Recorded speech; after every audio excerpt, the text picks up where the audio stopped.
महिला सशक्तिकरण यह एक ऐसा मुद्दा है जिस पर बात तो सभी करते हैं, लेकिन जब इसे लागू करने की बारी आती है तो लोग अपने कदम पीछे खींच लेते हैं। सरकारी कागजों में भले ही महिलाएं पुरुषों के कंधे से कंधा मिलाकर चल रही हों, लेकिन जमीनी हकीकत कुछ अलग ही कहानी बयां करती है। हमारे समाज में आज भी लोकलाज के नाम पर महिलाओं का शोषण जारी है। कई परिवारों में तो पुरुषों द्वारा बच्चियों के स्कूल जाने से लेकर घर से बाहर निकलने तक पर भी रोक लगाई जाती है। ऐसे माहौल के बीच कुछ ऐसी बेटियां भी हैं जो रूढ़िवादी सोच को तोड़ते हुए अपने साथ साथ समाज की अन्य बेटियों के लिए भी नजीर पेश कर रही हैं। ऐसी ही एक बेटी है महाराजगंज जनपद के लक्ष्मीपुर विकास खंड के ग्राम कोट कमरिया की रहने वाली महिमा पाठक जी, जो महिला सशक्तिकरण को लेकर क्षेत्र में काफी सक्रिय है। देखें हमारी खास रिपोर्ट। आपका स्वागत है हमारे चैनल में।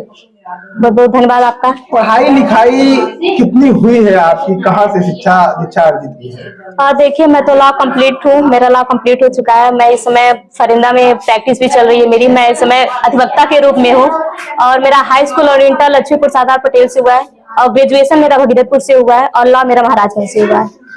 ये जो समाज सेवा का जुनून है एक तरीके से लड़कियों को सिखाने का, कहाँ से मोटिवेशन आया है, कैसे कैसे ये शुरू हुआ, स्टेप बाय स्टेप बताएं। देखिए, जहाँ तक लड़कियों की सिखाने की बात है कि लोगों को कैसे हम सिखा रहे हैं, कहाँ से सिखा रहे हैं, जब हम देखते थे कि हमेशा न्यूज में यही सुनने को मिलता था कि लड़कियों के साथ गलत हो रहा है, उनके साथ छेड़खानी हो रही है या उनको समाज में रहने के काबिल नहीं समझा जा रहा है कि अरे लड़कियां हैं तो लड़कियों को पीछे रखा जाए। ये कहने को तो हो गया कि महिला समाज है, लेकिन यहाँ पे पुरुष प्रधान अभी भी चल रहा है। तो इस नाते जब हम इन लोगों को देखते थे कि लड़कियां थोड़ा दबी दबी रहती हैं और गांव में तो अधिकतम यही देखने को मिलता है कि लड़कियों को दबा करके रखा जाता था। अरे तुम घर से बाहर नहीं निकल सकती, पढ़ नहीं सकती या तुम कुछ कर नहीं सकती। तो जब इन लोगों को देखते तो मेरे मन में आया कि हाँ, इन लोगों को थोड़ा मोटिवेशन करना चाहिए, इन लोगों को मोटिवेट हमको करना चाहिए। तो जब मैं 2-4 लड़कियों से मिले, बात किए, तो वो लोग बोले ठीक है दीदी हम भी करेंगे, आएंगे। तो उन लोगों से बात करते करते फिर लड़कियां इकट्ठा होनी शुरू हो गई। तो उनको बाल विवाह को लेकर के, साफ सफाई को लेकर के, उसके बाद फिर ये सख्त जो महिला सशक्तिकरण को उसको लेकर के, फिर ये सेल्फ डिफेंस को लेकर के इन लोगों को मैंने ट्रेनिंग देना शुरू किया। आज भी चल रहा है ये, लगभग मेरा 2014 या 15 से ही चल रहा है। अच्छा, लगभग कितनी लड़कियों को आपने अभी तक ट्रेनिंग दिया होगा? अब इसकी गिनती तो कर नहीं सकते, लेकिन ये है कि 500 प्लस तो हो ही गए हैं। ये मार्शल आर्ट सिखाने के अलावा लड़कियों को आप और किस प्रकार की ट्रेनिंग देते हैं? देखिए, लड़कियों को मार्शल आर्ट सिखाने के अलावा मैं बाल विवाह से संबंधित लोगों को जागरूक करती हूँ और महिलाओं की जो पर्सनल प्रॉब्लम होती है उनको भी लेकर के हमने इनको जागरूक किया है। और जैसे जो लड़कियां एडमिशन नहीं करवाती या पढ़ती नहीं हो, उनको एडमिशन करवाया गया, उनको पढ़ाया गया। और ये जो हमारा समाज लड़कियों को हे दृष्टि से देख रहा है, किस कारण देख रहा है, उसको भी हमने समझाया उनको। यही सब चल रहा है और बाकी आगे का जो कार्यक्रम है आगे चलता रहेगा। ये जो मार्शल आर्ट आप सिखाती है, आपने कहाँ से सीखा? ये मैंने नौतनवा से सीखा था, निरंजना होटल से। ये हमको प्लान इंडिया ने सिखाया था। दरअसल बात है कि मैं प्लान इंडिया में काम करती थी, तो प्लान इंडिया में ये महिलाओं को लेकर के काम किया जाता है, तो वहां से हमको सिखाया गया था। जब हमने सीखा तो मेरे दिमाग में ये चला कि जब हम सीख लिया तो फिर लड़कियों को सिखाना भी जरूरी है। सिर्फ हम ही तक ये तो है नहीं कि छेड़खानी हो सकती है तो सिर्फ मेरे साथ ही हो सकती है, बाकी लड़कियों के साथ भी होती है। तो अगर वो लोग जागरूक रहेंगे, उन लोगों को पता रहेगा, तो वो लोग भी अपनी रक्षा कर सकती हैं। आपने कहा कि आप महिला सशक्तिकरण को लेकर काम करते हैं, मार्शल आर्ट सिखाते हैं और साथ ही साथ जो बाल विवाह है उसको लेकर भी आप काम करती हैं। चूंकि हमारा जो पूर्वांचल है, पूर्वांचल में महाराजगंज जो जिला है सबसे पिछड़े जिलों में उत्तर प्रदेश में आता है, तो यहाँ लोगों को समझाने में कितनी दिक्कत होती है, लड़कियों को घर से बाहर निकालने में कितनी दिक्कत? शुरू में तो दिक्कत हुई थी मेरे लिए, क्योंकि मैं भी घर से बाहर नहीं निकलती थी। लेकिन जब ये हमारा हुआ कि हम निकल रहे हैं, जब मुझे मोटिवेशन मिला कि हाँ लड़कियों के साथ ये सब करना चाहिए, तो जब फैमिली के साथ उनके मिलते थे तो उनसे बात करते तो अरे नहीं ऐसा नहीं है, वो लोग थोड़ा सा इधर उधर की बातें करते थे सब लोग, तो उनको समझाने में तो दिक्कत होती थी। लेकिन कहीं कहीं उन लोगों को प्यार के साथ साथ मुझे डराना भी पड़ता था। जो कि हकीकत है कि कानून से संबंधित जो बातें हैं उनको भी बताना पड़ता था कि अगर आप बाल विवाह कर रहे हैं तो आपको जेल हो सकती है। जो लोग वहां शादी में इकट्ठा होंगे उन लोगों को भी जेल हो सकती है। तो यही सब था। तो कुछ लोगों को बात करते करते जब डराया गया, प्यार से बताया गया, तो वो लोग भी समझे कि हाँ ये गलत है। कोई भी परिवार होता है उसके ऊपर सबसे बड़ी जिम्मेदारी होती है कि लड़की की शादी हो जाए। तो कहीं ना कहीं गांव में ये ज्यादा होता है बाल विवाह। शादी की पूरी तैयारी चल रही है और महिमा जी जाती हैं और उसको रोक देती हैं कानूनी तौर पर। तो क्या घर वालों का क्या रिएक्शन होता है? वो तो कभी कभी बिगड़ भी जाते होंगे। नहीं, बिगड़ तो जाते हैं, चिल्लाते भी हैं कि धमकी भी देते हैं कि आप ऐसा करें तो आपके साथ हम आपको जेल भेज देंगे। ये सब भी मेरे साथ हुआ है कि अगर हम किसी को बोले कि आप अभी शादी ना करिए, बाल विवाह ना करिए, तो वो लोग घर वाले हैं कि अगर आप इस तरह से शादी रोकेंगे, मेरी लड़की का जो खर्चा हुआ वो कौन देगा, आपको देना पड़ेगा, नहीं तो फिर हम पुलिस को बोल देंगे कि ये मेरी लड़की की शादी तोड़ रहे हैं। तो ऐसा होता। तो लेकिन उनको फिर समझाया गया कि अगर जो भी खर्च हुए हैं, आपका तो सामान कहीं जाना नहीं है, आप लोग रखे रहो, उसी लड़के से शादी करो। 2 साल 3 साल जब वो लड़की शादी करने योग्य हो जा रही है तब आप उस लड़की की शादी अगर नहीं कर पा रहे हो तो भाई गवर्नमेंट का चल रहा है इतना बढ़िया सामूहिक विवाह होते हैं, आप उसमें करवा दो। सामूहिक विवाह में आपका तो खर्चा भी नहीं होना, प्लस आपको मिलना भी है। तो इस नाते जब ये सब उन लोगों को बताएगा कि क्या क्या सामूहिक चल रहा है, सामूहिक विवाह में आप करो दो, सामान प्लस पैसा, तो उन लोगों को भी लगता था हाँ खर्च भी नहीं होना है और मिलना भी है। तो फिर ये लोग भी अपना ये था कि समझाने में मुझे दिक्कत होती थी, लेकिन समझाते समझाते प्यार से बात करते करते वो लोग भी मान गए। फिर शादी को ऐसे कम से कम मैंने 5-6 शादियां रोकी है। जो डेट फिक्स हो गया था वो ऐसे तो 2-3 शादियां थी कि डेट फिक्स हो गया था, शादी पास में थी, लेकिन उसको भी मुझे रोकने में दिक्कत थी, लेकिन मैंने रोका और सफल हुए। उसका भी शादी 2-4 साल बाद फिर हुआ जब वो लड़की शादी करने योग्य है। आपका जो इलाका है बहुत पिछड़ा हुआ है। यहाँ जो पुरुष है वो नहीं समझते, तो कहीं ना कहीं थोड़ी सी पढ़ाई की कमी है, तो महिलाओं को समझाना अपने आप में बहुत बड़ी बात है।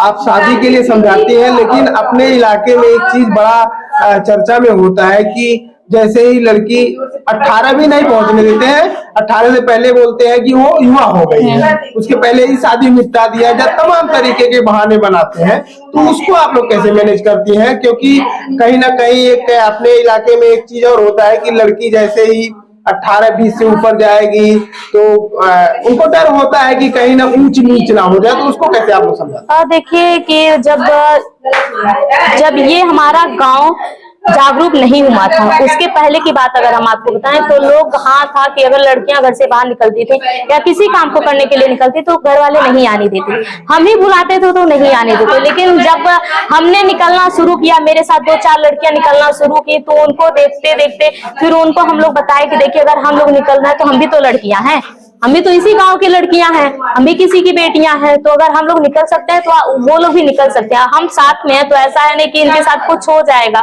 तो फिर इसी तरह रहा। और जहां तक रही कम एज की शादी की बात की, अगर उन लोगों को 18 हो ही नहीं रही है तब तक इन लोगों को बता दिया रहा कि आप युवा हो गई हैं, आप शादी योग्य हो गई, आपको शादी करवा दिए, तो उनको ये बताएगा कि अगर कम एज में लड़कियों की शादी करवाई जाएगी तो भविष्य में आपको रोना होगा, लड़की को रोना होगा, क्योंकि उसका जो विकास है वो हो नहीं पाएगा शादी के बाद। देखा जाता है कि प्रेगनेंसी के दौरान मृत्यु हो जाती है। तो यही सब उनको बताएगा कि अगर आप कम एज में लड़की की शादी कर रहे हैं तो उसका पहले तो विकास नहीं होगा और घर की जो जिम्मेदारियां हैं वो उसके सर पे आ जाएंगी।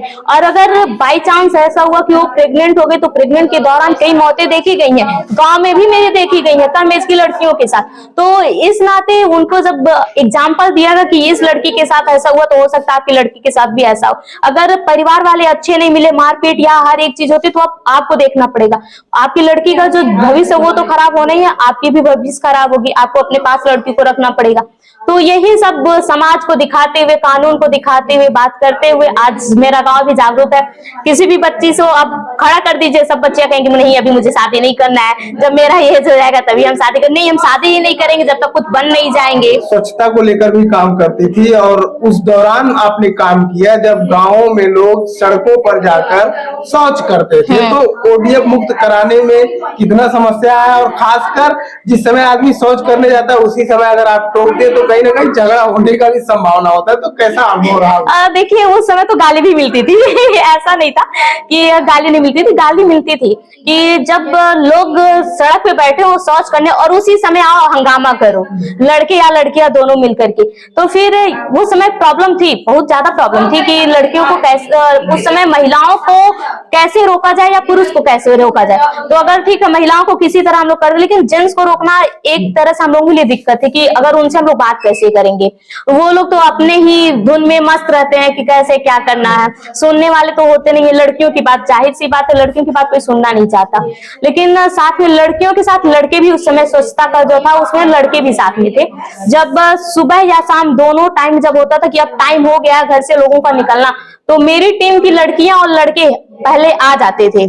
जब वो बैठने की कोशिश करते तो वो लोग हंगामा शुरू कर देते थे, यहाँ नहीं बैठना, आप घर में शौचालय बनवाइए, यहाँ नहीं करना है, ये आने जाने का रास्ता है, अगर आप गंदगी फैला रहे हैं तो आप ही बीमार होंगे, आप ही इस रोड से आ जा रहे हैं, जो भी कीटाणु है आपके पैर से आपके घर तक जाएंगे, भोजन तक जाएंगे, ऐसा है। तो ये सब बताते हुए तो आज आप मेरे गाँव का रोड देख सकते हैं कि साफ भी है, कोई दिक्कत है नहीं। तो ऐसे ही चला, स्वच्छता अभियान भी मेरा सफल रहा, सेल्फ डिफेंस का भी मेरा सफल रहा, बाल विवाह मेरा सफल रहा। अब बाकी आगे का कार्यक्रम जो समाज सेवा वो तो चलता रहेगा। अच्छा, गांव के अलावा अन्य कहीं भी जाती हैं सिखाने या कहीं भी जो कार्यक्रम हो ऐसा कुछ?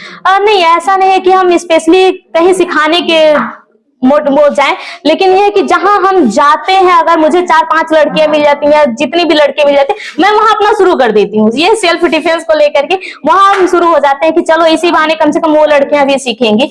तो ये नहीं कि हम सिर्फ सिखाने की पर्पज से वहां जाते हैं, नहीं, किसी बहाने मामा के वहां गए, बुआ के वहां, किसी रिलेशन में गए, किसी काम से पढ़ने गए, वहां लड़कियां मिली तो शुरू हो जाते हैं कि हाँ चलो तुम लोग भी सीख लो मेरे साथ। अच्छा, एक चीज मैंने भी देखा है, हर गांव में होता है कि किसी का लड़का अगर तेज निकल जाए तो उसके ऊपर आरोप लगने लगते हैं। तो लड़की की तो बात ही छोड़िए, लड़की अगर समाज सेवा की बात करने लगे, जागरूकता की बात करने लगे तो गांव में कह रहे उनके लड़कियां बिगड़ गई बा। ऐसा तो समस्या आई हुई? हाँ आया था। ये था कि जब हम इन लोगों को सिखा रहे थे तो गांव के ही लोग थे जो बोल रहे थे अरे इन लोगों को सिखा करके ये क्या बना देंगे, अरे ये रानी लक्ष्मीबाई तो बन नहीं जाएंगे, या एग्जाम्पल ऐसे हाँ टोन मारते थे सब कि ऐसे ऐसे टोन मारते थे जो लगता था दिल पे कि ये लगता था कि अब उनको जवाब दे दिया जाए, बात से ही जवाब दे दिया जाए। लेकिन फिर हम लोग सोचे कि बात से जवाब नहीं, काम से जवाब दिया जाएगा। जब हम लोग काम किए, लड़कियों को सिखाना, आज का समय ऐसा अगर हम एक लड़की को बुलाते हैं तो उनके साथ 4 लड़कियां आती हैं, घर वाले खुद भेजते हैं बहिनी बुला रही हैं जाओ। आज का समय ये है यहाँ का। शुरू में मुझे भी दिक्कत होती, मुझे भी सब सुना रहे थे ये हैं ऐसे हैं, उनकी लड़की यहाँ पढ़ रही है, अरे बड़े क्लास में पढ़ रही है, बड़े जगह पढ़ रही है, तो ये क्या कर लेंगे। लेकिन आज मेरे जगह को देख करके, मेरे पद को देख करके ये उनको लगता है कि हाँ अगर बेटी है तो इसी तरह बेटी होना चाहिए कि घर का भी सम्मान, समाज का भी सम्मान, और जो अपना पढ़ाई जो अपना काम है वो भी कर रही है। जैसे जैसे रिजल्ट आना शुरू हुआ लोगों का भरोसा आप पे होना शुरू बढ़ता गया। इतना सारा करने के बाद अभी तक जिला प्रशासन हो या सरकारी मदद कितनी मिली है? और देखिए उस हिसाब से अगर आर्थिक मदद की जाए तो आर्थिक हिसाब से कुछ ऐसा नहीं है, लेकिन हाँ मुझे सम्मानित किया गया है। 3 बार मुझे जिले पे सम्मानित किया गया और 1 बार लखनऊ में माननीय स्वाति सिंह जो थी बाल विकास मंत्री उनको, उनके द्वारा मुझे सम्मानित किया गया था। तो अच्छा लगता है जब किसी काम को करो, कोई सम्मानित करते हो तो और काम करने का मन करता है कि चलो इसी बहाने हम तो कर ही रहे हैं, जो मेरे साथ है वो लोग भी करेंगे कि उनको भी सम्मानित किया जाएगा। किन किन चीजों के लिए किया गया? ये एक मेरा सेल्फ डिफेंस का था और 2 बार बाल विवाह का था। और ये वहां पे लखनऊ में जो माननीय स्वाति सिंह जी ने किया था वो उन्होंने भी सेल्फ डिफेंस को लेकर के और बाल विवाह को लेकर के किया था। ये जो कारवां है अभी किस स्तर तक चलेगा और क्या क्या करने का अभी इरादा है या विचार है? देखिए ये तो आगे जब तक हमको लग रहा है कि जब तक हम हैं तब तक ये तो चलेगा ही। और मेरी टीम की भी लड़कियां ट्रेंड हो गई हैं, वो लोग भी लड़कियों को सिखाते हैं, हम रहे या ना रहे, लेकिन मेरी लड़कियां ट्रेंड है कि वो 15-20 लड़कियों को तो वो ट्रेनिंग दे देंगी, ऐसी हैं लड़कियां। बाकी कुछ लड़कियां हैं जो बिल्कुल ट्रेंड है मेरी तरह है, उन लोगों से आप बात करना चाहेंगे तो बात कर लीजिएगा। ये मेरा तो हमेशा चलता रहेगा जब तक है कि लड़कियां सीखना चाहेंगी तो हम सिखाने के लिए हमेशा तत्पर हैं, हमेशा उनके साथ खड़े हैं। कोई भी प्रॉब्लम होगा, लड़कियों के साथ कोई भी प्रॉब्लम हो रही है तो उनके साथ हम हमेशा है। लड़कियों को लेकर इतना काम कर रही हैं आप, ग्राम निवासियों को कैसा लगता है? अच्छा लगता है, मोटिवेशन करती है। सब लोग सोचते हैं हमारी भी बेटी इस तरह हो, तो बहुत अच्छा काम करती है। इनको देखकर लगता है कि मतलब और लड़कियां आगे बढ़ें और सहयोग करें इनका। क्या नाम है और किस गांव की रहने वाली हैं? मेरा नाम रूपा है, मैं कोट कमरिया से रहने वाली हूँ। महिमा जी आप लोगों को क्या सिखाती हैं? वो हमें मार्शल आर्ट सिखाती है। हम लोग का लगभग 10-15 लड़कियों का ग्रुप है, जो महिमा दीदी उसमें सबसे बढ़िया है। वो हम लोगों को अच्छे से सिखाती है, हम लोगों को अपना सेल्फ डिफेंस सिखाती हैं। किसी के सामने किसी के साथ कैसे पेश आना है, अगर कोई हमसे मतलब कि कुछ लड़ाई झगड़ा हो जाता है या फिर कोई हमें परेशान छेड़खानी करता है हमारे साथ, तो उससे कैसे बचना है ये सब हमको बताती हैं। मार्शल आर्ट के सिवा और क्या क्या आप लोगों को शिक्षा देती हैं, सिखाती हैं? अगर उस तरह मतलब देखे तो दीदी है जो हम लोग को मतलब किसी से भी बातचीत करने का तरीका बताती हैं।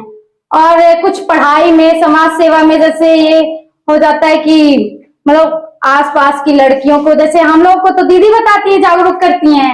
और हम लोग जो हैं, जो हम लोग से नीचे स्तर की आ रही हैं, उन लोगों को हम लोग और ऊपर जागरूक करें, उनके मम्मी पापा को कुछ मतलब बताएं उनके बारे में कि उनकी लड़कियां भी आगे बढ़ सकती हैं। अच्छा, जब शुरू में महिमा जी ने आप लोगों को सिखाना शुरू किया, तो चूंकि होता है ना कि गांव में लड़कियां कम बाहर निकलती हैं, तो लोगों का विरोध तो हुआ होगा, घर वाले क्या कह रहे थे? मतलब जब दीदी मतलब शुरुआत की थी तो घर वाले तो बहुत बोलते थे, मतलब कि का कर भी जाके, तू लड़की हो कि का कर भी सब सीख के एक दिन बिया के जाएगा घरे, चूल्हा चौका करेगा ये करेगा। तो हम लोग अपनी तरफ से भी कोशिश करेंगे ना कि हमें भी कुछ सीखना चाहिए। तो इसलिए हम लोग भी कहते थे कि जैसे महिमा दीदी हैं, उनके घर वाले उनके साथ देते हैं कि मेरी बच्ची पढ़ेगी तो अब कुछ आगे बढ़ेगी, आगे करेगी। तो उसी तरह हम लोग भी कहते हैं कि मतलब मम्मी पापा से कहते हैं कि वो हमें पढ़ाएं, हम अपना कुछ करें। लेकिन वो मतलब अब तो मेरे पापा, मेरे घर वाले तो बहुत अच्छा हो गया, मतलब कि हम लोग को बहुत। वही मैं पूछने वाला था कि अब सीखने के बाद घर वालों का क्या रिएक्शन है, गांव वाले क्या कहते हैं? अब तो बहुत अच्छे हैं, मतलब कि बहुत कम ही घर रह गया है जहाँ पे लड़कियों को नहीं जाने दे रहे हैं।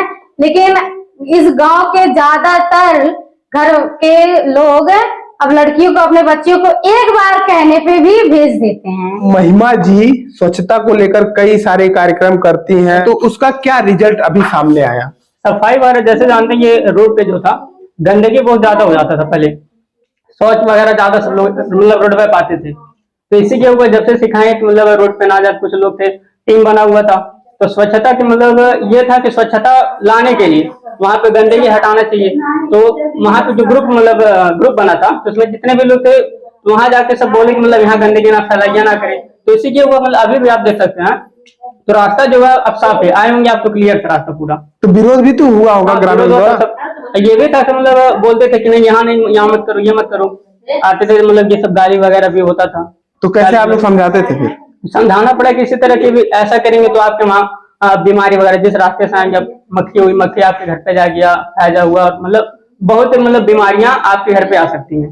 अच्छा, महिमा जी लड़कियों को लेकर, महिलाओं के सशक्तिकरण को लेकर इतना सारा काम कर रही हैं, तो अभी गांव में क्या स्थिति है, लोग क्या कहते हैं, खासकर पुरुष समाज जो है वो उसका सोच कितना बदला है गांव में? इस समय तो मान के चलिए 60-65% तो ज्यादा ही बदल गया। पहले तो मतलब ये मान के चलिए कुछ नहीं था, सब सोचते थे कि ना निकले कोई घर से, ये मतलब इसमें ना कोई हाथ डाले, ना उसमें ना कुछ करे। तो इससे ये हुआ कि मतलब अब आगे बढ़ने के लिए सब बोल रहे हैं कि हाँ अब हर एक लोग मतलब तैयारी करिए। मनोरमा। कितने में पढ़ती हैं आप? हम अभी तो फर्स्ट ईयर में हैं। महिमा जी क्या सिखाती हैं आप लोगों को बाल विवाह को लेकर? महिमा दीदी हम लोग को सिखाती है कि कम उम्र में लड़कियों का शादी नहीं करना चाहिए, क्योंकि कम उम्र में लड़कियों का शादी करना बहुत ही मतलब कि उन लोग का 21 से, जब लड़कियां 21 साल की हो जाए तभी शादी करे, ना कि उससे जब कम उम्र रहे तो उनका शादी करे, क्योंकि उनमें विकास नहीं होता है, उनको मानसिक रूप से भी मतलब बीमारियां हो जाती है बहुत ज्यादा। आप लोग इसको लेकर जागरूक भी करती हैं अपने गांव में? हम लोग बहुत करते हैं, हर लड़कियों को बताते भी हैं, बहुत सारी लड़कियों का हम लोग में ग्रुप भी है, बहुत लोग आते भी हैं हम लोग के ग्रुप में।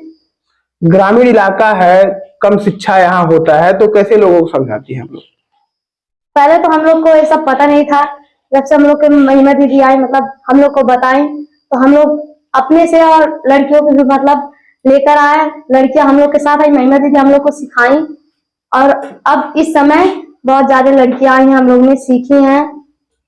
मार्शल आर्ट की ट्रेनिंग देती हैं, उससे किस तरीके से बचा जा सकता है और किन किन परिस्थितियों में मार्शल आर्ट काम आ सकता है? अगर कोई भी लड़का कोई भी लड़की को कैसे भी तरीके मतलब छेड़छाड़ कर रहा है, तो इसके बारे में हम लोग को सिखाई है कि कैसे उनसे बचना चाहिए, उन लोग को सामना कैसे करना चाहिए, ना कि उन लोग के सामने डर कर हम लोग कहीं जाए, उन लोग का सामना करें हम लोग, यही सब सिखाएंगे। आज के वीडियो में इतना ही। अगले वीडियो में किसी और नई कहानी के साथ मिलेंगे, तब तक के लिए नमस्कार।